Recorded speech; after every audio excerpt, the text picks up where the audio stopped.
Ok, aujourd'hui on va parler training des épaules. On va voir comment bien les massacrer pour vous développer des deltoïdes qui ressembleront à des noix de coco sous votre t-shirt et pour que vous n'ayez plus jamais l'air d'un cintre. Et c'est vrai, des belles épaules bien rondes, il n'y a pas à dire, ça fait quand même une très belle finition sur une carrure. D'ailleurs, on le sait tous, ça a toujours été symbole de puissance. Et quand on n'en a pas, il manque quand même quelque chose. Et le problème, c'est que si vous avez des épaules aussi plates qu'une planche à repasser, c'est pas forcément votre génétique qui est à blâmer. Putain de génétique de merde! C'est peut-être que vous les entraînez mal et que votre training craint, parce que oui, ça arrive souvent. Donc dans la vidéo d'aujourd'hui, on va parler training des épaules et je vais vous donner mon choix d'exercice pour bien les exploser, des consignes qui vont avec et rester jusqu'à la fin puisque je veux aussi vous proposer une séance épaules du turfu qui va vous donner une carrure de footballeur américain ou de déménageur si on veut rester fidèle à une expression bien de chez nous. Comme vous voulez, on va pas se fâcher pour ça. Et petite note, mon ebook épaules sort bientôt, alors inscris-toi sur la liste dans la barre de description pour être averti dès sa sortie. Générique.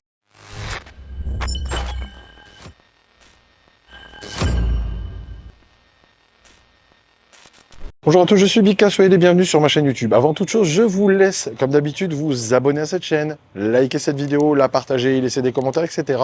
Et oui, toujours un énorme plus pour la visibilité. Je vous invite aussi à venir voir mes offres de coaching, mes plans alimentaires et d'entraînement, ainsi que ma gamme de compléments alimentaires en cliquant sur un des liens dans la barre de description ci-dessous. Aujourd'hui, je vous préviens, la vidéo va être un peu longue par rapport à mon format habituel parce que je vais essayer de vous en dire le plus possible pour que vraiment vous compreniez comment bien bosser vos épaules. Donc aujourd'hui, on parle deltoïdes. On va commencer par un petit rappel anatomique, donc avance un peu la vidéo si tu veux pas entendre ça. Mais je te conseille quand même d'écouter parce que ça peut t'aider à comprendre pas mal de trucs sur ce muscle. Le muscle deltoïde est un muscle composé de 3 faisceaux. Le faisceau antérieur, le faisceau moyen et le faisceau postérieur qui agissent soit de manière plus ou moins isolée avec des fonctions propres, soit conjointement sur certains mouvements en synergie. Le deltoïde antérieur a pour fonction la flexion, l'adduction horizontale, la rotation interne et il participe à l'abduction de l'épaule. Il s'insère sur le bord antéro-supérieur du tiers latéral de la clavicule et se termine sur ce qu'on appelle la tubérosité deltoïdienne de l'humérus. Le deltoïde moyen, qui est celui qu'il faut absolument massacrer si on veut avoir une carrure large et qui a pour fonction l'abduction de l'épaule, il participe aussi à sa flexion. Il s'insère sur le bord supéro-externe de l'acromion et se finit lui aussi sur la tubérosité deltoïdienne de l'humérus. Enfin, le deltoïde postérieur qui est souvent trop peu développé, bien qu'il soit visuellement super impactant de dos et de profil. C'est généralement par manque de travail dessus,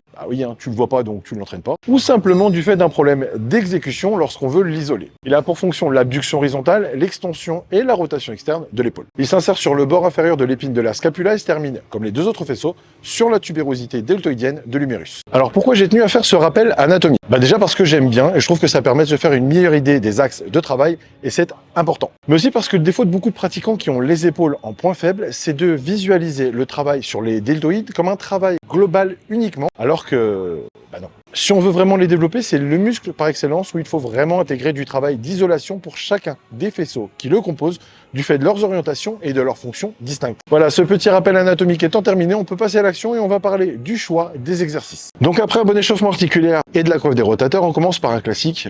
On va rien inventer et c'est bien évidemment le développé haltère qui est un exo de base que j'aime beaucoup. Alors il y a aussi le développé militaire que j'apprécie de temps à autre pour le fun de bourriner un petit peu et c'est un très bon exercice pour développer la masse des épaules, mais c'est aussi un exo qui vient avec pas mal de contraintes, notamment sur le bas du dos dès que vous commencez à pousser lourd. Et comme je suis assez fragile de cette zone et que j'en connais quand même quelques-uns qui se sont défoncés littéralement le bas du dos en essayant de mettre super lourd sur les développés militaires, je vous avoue que je garde une certaine réserve. Alors attention, si vous voulez développer votre force et que vous voulez matraquer les épaules, c'est clairement un bon exercice, mais un petit défaut d'exécution avec une grosse charge à bout de bras et ça peut partir en couille. Donc je vous avoue que je préfère éviter. Et clairement, passer un certain niveau de force, ça peut être quand même plus sécuritaire de bosser aux haltères. Après, c'est mon avis, si tu veux faire autrement, tu fais comme tu veux ma gueule. Donc le développé haltère. Alors ici, le principe est simple, comme c'est un exo composé, je vous conseille de charger le plus lourd possible parce que ça va vraiment être le seul exercice sur lequel on va taper fort en charge. Donc on y va de bon cœur pour créer un maximum de stress sur nos deltoïdes via la tension mécanique. Par contre, travailler lourd ne veut pas dire un mouvement dégueulasse et il faut garder un mouvement strict et sécurisé pour l'articulation de l'épaule. Donc pour une exécution correcte, déjà on se placera sur un banc très légèrement incliné, ce qui va permettre de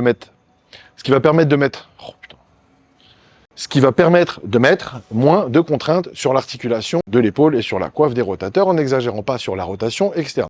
Putain, celle-là n'a pas été facile. On peut aussi avancer un peu les bras pour avoir l'humérus légèrement en avant du corps pour travailler dans le plan scapulaire où l'on est plus fort et qui est un mouvement plus naturel. Mon deuxième exercice de choix, et sur celui-ci, il y a beaucoup à dire, bien entendu, c'est les élévations latérales. Oh putain, celui-là.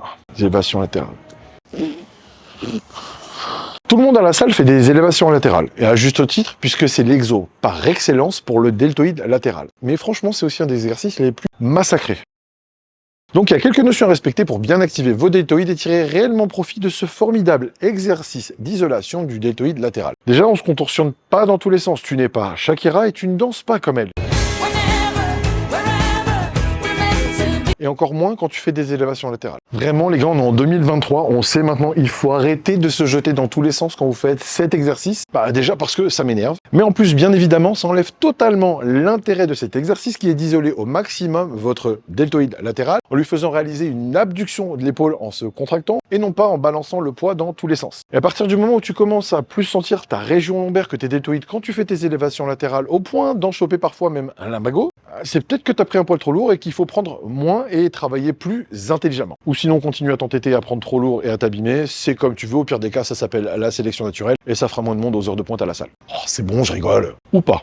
Et qui plus est, le souci avec le fait de prendre trop lourd, c'est pas uniquement que tu triches et que tu cibles mal ton deltoïde, parce que ça, t'es un grand garçon, tu vas finir par t'en rendre compte par toi-même. Non, le souci majeur, c'est qu'on se rend pas compte à quel point le fait d'avoir un poids trop conséquent à bout de bras, comme c'est le cas des élévations latérales, c'est un stress monstre sur l'articulation de l'épaule et sur le supraépineux qui intervient dans les 15 à 20 premiers degrés au début de l'abduction et dont le tendon peut facilement se retrouver pincé entre la tête humérale et l'acromio. Et malheureusement, quand on s'en rend compte, il est souvent déjà trop tard avec des douleurs qui sont bien installées et qui dans certains cas peuvent te pourrir la vie tellement ça devient douloureux le simple geste de lever le bras. Et comme disait un vieux sage de la muscu que j'ai bien connu, les problèmes d'épaule en muscu, tu sais quand ça commence, mais tu sais pas quand ça s'arrête. Et surtout, tu sais pas si ça va s'arrêter. Alors doucement sur les élévations latérales. C'est un super mouvement, mais il faut pas faire le bourrin dessus. Doucement. Et si tu doutes de toi-même et que tu veux éviter de prendre trop lourd, prends ton haltère à 4 doigts sans enrouler le pouce. Ça limite la charge que tu peux prendre et donc tu tricheras moins. Et tu travailleras bien tes deltoïdes au lieu de tirer avec les trapèzes qui sont un muscle plus fort. Ensuite, il peut y avoir une autre correction à faire sur les élévations latérales, c'est l'angle d'ouverture des bras par rapport au corps et la position de la main. Il est généralement admis qu'il est mieux de travailler sur le plan scapulaire quand on fait les élévations latérales, c'est-à-dire avec les bras légèrement en avant du corps, à un angle compris entre 15 et 30 degrés environ. Pas trop en avant non plus, sinon on fait des élévations frontales. Le but de se placer comme ça, c'est déjà justement d'éviter le conflit sous-acromial via un mouvement plus naturel. Et ça permet aussi de bien placer le deltoïde moyen sous un angle correct pour bien cibler puisqu'il s'insère légèrement en avant de l'humérus. Et on veut que la ligne de force soit bien perpendiculaire au deltoïde latéral, donc c'est important de bien se placer. Au niveau du placement de la main, légère rotation interne, alors pas non plus le pouce complètement vers le bas parce que c'est une porte ouverte au fameux conflit sous-acromial, mais on se place de manière à avoir le coude légèrement au-dessus du niveau de la main en position haute. Positionné comme ça, on est tout bon et vous allez vous rendre compte que quand on se positionne correctement sur cet exercice et sans balancer le poids, il n'y a pas non plus besoin de prendre 2000 kg pour que ça crame bien comme il faut. À bon entendeur. Il y en a aussi beaucoup qui conseillent de travailler avec le buste légèrement incliné vers l'avant, encore une fois pour vraiment bien mettre la partie latérale du deltoïde sous un angle de travail favorable. Alors ça, je trouve que c'est pas non plus forcément une absolue obligation parce que la rotation interne et le positionnement des bras par rapport au corps mettent déjà le deltoïde latéral sous un angle favorable. Par contre, si vous trichez et que c'est plus fort que vous de balancer le corps quand vous faites vos élévations latérales, effectivement, ça peut être une bonne idée de les faire buste penché sur un banc légèrement incliné.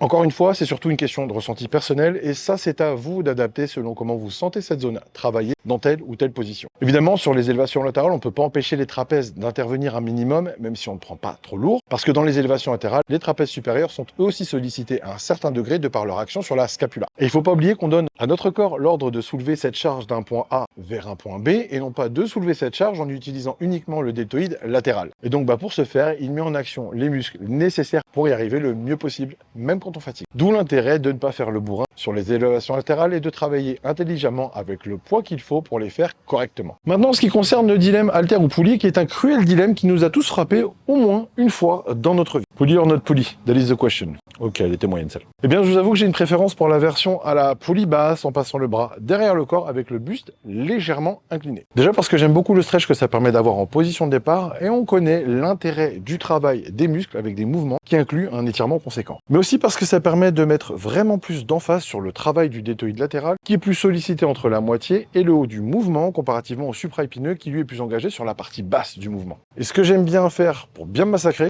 quand même fais-toi mal, c'est de commencer par des reps partiels avec des haltères sur la partie basse du mouvement avec une charge légère pour 15, 20, 25 reps. Et j'enchaîne directement sur le travail en amplitude complète avec la poulie. Tu peux essayer, je peux te jurer que ça nique sa race. Voilà, fini pour le passage à l'élévation latérale. Ça a été un peu long, mais il y avait quand même beaucoup à dire sur cet exercice. Mais c'est véritablement un game changer pour la largeur des épaules. Game changer. Maintenant, le deltoïde postérieur ou le fameux arrière d'épaule. El famoso arrieros depolatos. Alors, l'arrière d'épaule, ça peut être super problématique. Parce que si t'en as pas, tu peux être aussi musclé que tu veux de face, bah de profil t'auras l'air d'une crêpe si tu n'as pas ce putain de deltoïde postérieur. Fucking arrière d'épaule. Alors bien sûr pour les bosser, on a l'oiseau classique en position assise, debout, ou même le reverse butterfly qui sont les plus connus et qui font le taf. Mais je trouve qu'il y a mieux, notamment en termes de ressenti. Et vous le savez, je suis un fervent adepte du fait que plus on ressent un muscle, plus on le développera facilement. Mais d'ailleurs, c'était scientifiquement prouvé. Et malheureusement, chez bon nombre de pratiquants, le ressenti sur le deltoïde postérieur, il est pas très présent. Nada, Makench, walou, c'est mort.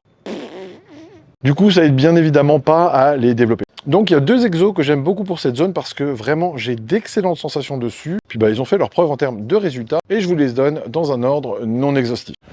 Le premier, c'est une variante de l'oiseau en unilatéral à la poulie haute. Alors pour cet exercice, ne mettez pas la poulie à la hauteur de votre arrière d'épaule pour travailler dans une trajectoire rectiligne, mais placez-la légèrement au-dessus du niveau de votre tête pour travailler sur une trajectoire un peu descendante. Ça permet d'être dans le sens des fibres, d'avoir un peu plus d'amplitude, d'avoir un étirement plus important au début du mouvement. Et je le répète, on connaît l'importance de la phase d'étirement quand on travaille un muscle. Maintenant, pour vraiment bien ressentir ce mouvement, il y a une petite astuce qu'il faut mettre en place. Alors je sais que c'est une petite gymnastique mentale au début, mais franchement, quand tu arrives, bah ça aussi c'est un game changer. Un game changer.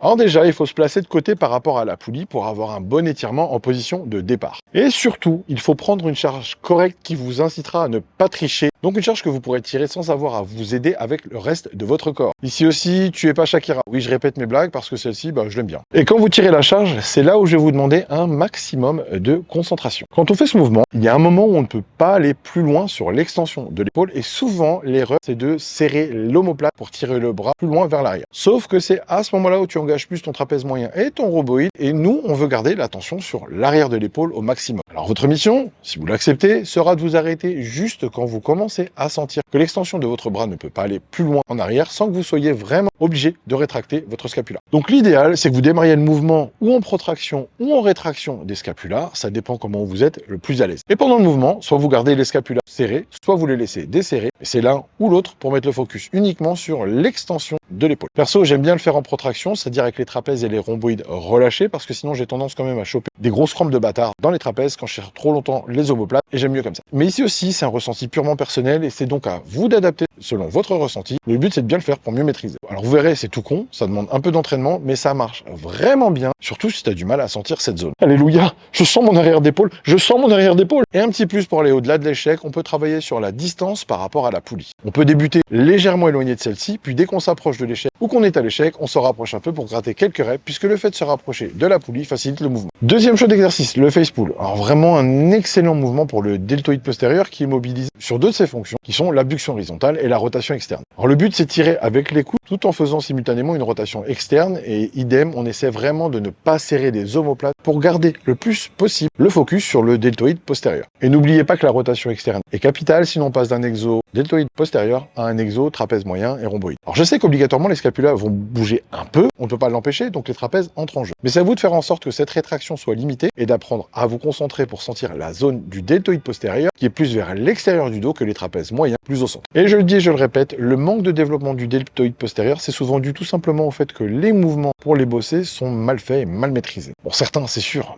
c'est parce qu'ils ne les travaillent pas, parce que vu qu'ils ne les voient pas dans le miroir, ils bossent pas. Oh bah les couilles, je les vois pas. Mais pour d'autres qui les travaillent et qui n'ont pas de résultat, revoyez votre exécution parce que quand on les bosse correctement, on arrive à avoir de très beaux résultats rapidement sur cette zone. Et si vraiment c'est un point faible que vous voulez rattraper, alors travaillez-les aussi en parallèle le jour du dos, puisqu'ils ramassent quand même obligatoirement pas mal dans la gueule ce jour-là, et voire même peut-être une troisième fois dans la semaine. Enfin, on va finir avec une partie du deltoïde qui fait un peu polémique et on ne me jette pas que des fleurs quand je vous conseille de la travailler, c'est le deltoïde antérieur. Alors oui, je sais effectivement, tu fais les pecs, tu les bosses, puisque le deltoïde antérieur est aussi adducteur de l'épaule sur plan horizontal, au même titre que les pecs. Donc globalement, ce qu'on peut beaucoup entendre, c'est de ne pas les bosser du tout pour ne pas créer notamment de déséquilibre entre l'avant et l'arrière de l'épaule, ce qui est logique. Mais honnêtement, et ça vraiment je le vois non seulement sur moi, mais aussi sur mes élèves, depuis 18 ans maintenant que je suis coach, si on ne saisit pas cette zone via un travail spécifique, notamment par des flexions de l'épaule, eh bien je trouve que chez certains pratiquants, il peut manquer un petit truc visuellement parlant sur le développement de l'épaule. C'est vrai, il y a des gens qui ont de très belles épaules, bien larges, mais quand cette zone entre justement le pec et le deltoïde latéral n'est pas bien remplie, il n'y a rien à dire, visuellement, il manque quelque chose. Donc mon conseil, c'est de travailler aussi de manière régulière. Alors pas non plus toutes les semaines, mais au moins toutes les 2 ou 3 semaines,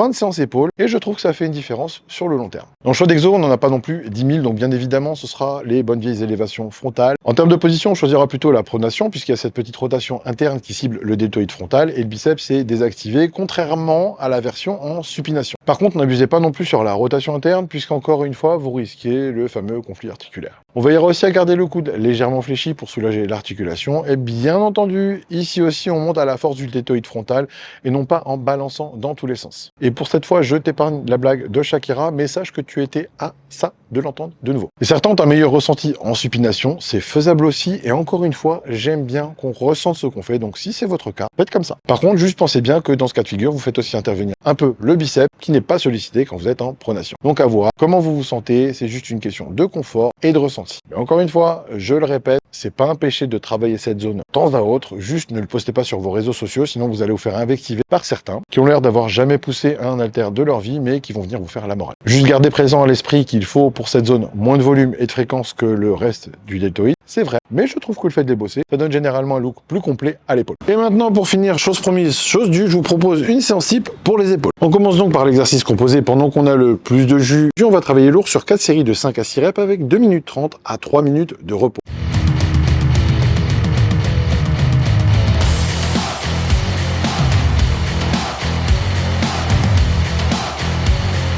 Ensuite, on va enchaîner sur 4 séries d'élévation latérale. On commence par 15 reps en partiel avec un poids léger, et ensuite on passe à la poulie pour 15 reps avec 1 minute 30 de repos entre chaque tour.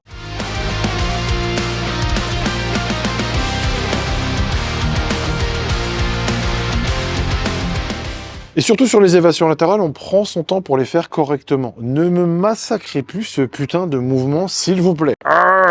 Alors ici, le choix des séries un peu plus longues ne vous aura pas échappé, et je fais choix parce que déjà, bien évidemment, ça me crame de ouf et j'ai vraiment un excellent ressenti, comme ça. Mais aussi parce que si je prends un peu plus lourd, comme je suis très fort des trapèzes, qui sont dominants chez moi, bah au bout d'un certain temps, quoi que je fasse, ils prennent le dessus. Et je sais que c'est le cas chez beaucoup de monde, que vous vous en rendiez compte ou pas. Personnellement, je m'en rends compte parce que j'ai une espèce de putain de grosse veine qui finit par ressortir dans cette zone quand c'est le cas. Qui plus est, les séries longues peuvent aussi être très efficaces pour l'hypertrophie, par contre, à condition d'être poussé jusqu'à l'échec complet ou extrêmement près de l'échec. J'enchaîne en 3e exercice avec de l'oiseau à la poulie haute pour 4 séries de 15 répétitions, plus 3 à 5 répétitions que j'appelle un dégressif sans dégressiver. Hein? Alors je m'explique, je fais ma série normale, jusque-là, tout va bien, et quand j'arrive à 15 reps, j'essaie d'être à l'échec ou presque. Et directement, sans reposer la charge, je me rapproche un peu de la poulie et j'essaie de gratter 3 à 5 reps en plus.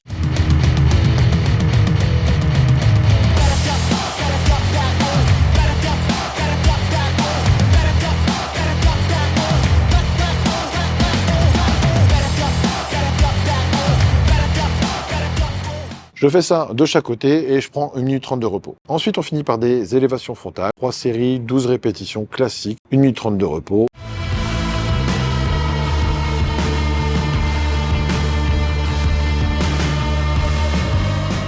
Et c'est bon. Voilà, c'est tout pour aujourd'hui. J'espère que cette vidéo vous a plu et qu'elle vous sera utile pour vous bâtir des épaules en forme de coconut. N'hésitez pas à vous abonner à cette chaîne, à liker, à partager et à commenter cette vidéo. Surtout, n'oubliez pas d'activer les notifications pour être averti à chaque sortie de nouvelles vidéos. Pour tous vos besoins en compléments alimentaires de haute qualité, n'hésitez pas à vous rendre sur mon site www.bikaperformance.com. Vous pourrez retrouver toute ma gamme d'isolats de protéines, d'acides aminés, pré-workout, brûle-graisse, complexes pour les articulations, etc. Pour toute information sur mes offres de coaching avec suivi, mes programmes personnalisés de diète et d'entraînement, retrouvez-moi sur mon site www.bikacoaching.com. Retrouvez-moi aussi sur Instagram, TikTok et Snapchat où je vous partage des conseils absolument tous les jours et mon quotidien sous le pseudo Bika-coach. Je vous dis à très bientôt pour une nouvelle vidéo.